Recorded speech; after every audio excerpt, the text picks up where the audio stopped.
خاران سے سلمان بلوچ کی رپورٹ کے مطابق خاران محترمہ Saira Ata secretary women development department, Rubina Zehri manager women development department Quetta division, Rubina Karim Shahwani women development department manager Kalat division کا ٹیکنیکل ٹریننگ سینٹر خاران کا دورہ۔ Director campus technical training center Taj Muhammad Baloch, principal female campus اہرا بابر آریانی، اکیڈمک ایڈوائزر عمر فاروق مینگل اور ریلیشن آفیسر ضیاء شفیع بلوچ نے انہیں ٹیکنیکل ٹریننگ سینٹر خاران کے ایک سالہ دورانیہ کے دوران ریگولر پروگرام، NAVTTC پروگرام اور حضا پروگرام کے حوالے سے مکمل بریفنگ دی۔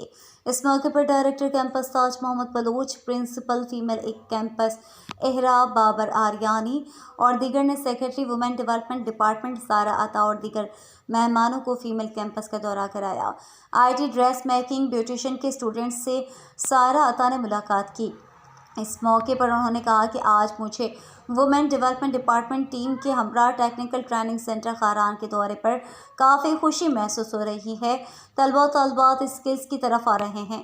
دورے کے موقع پر وومن بازار خاران کے حوالے سے محترمہ سائرہ عطا نے فیمیل کیمپس کے اسٹوڈنٹس کو دعوت دی کہ آج آئیں، وومن بازار خاران کا حصہ بنیں اور اپنے ہنر کو نہ صرف اپنا ذریعہ معاش بنائیں اور پورے علاقے کو دکھائیں کہ اگر چاہے مارکیٹنگ کر سکتی ہے، تبدیلی لا سکتی ہے۔ اس موقع پر OGT اسٹوڈنٹس کی دلچسپی، ہنرمندی، ان کے بنائے گئے لیپ ٹاپ بیگز، اسکول بیگ کو دیکھ کر ان کے کام کو سراہا اور اسٹاف کی قابلیت کو بھی سراہا گیا۔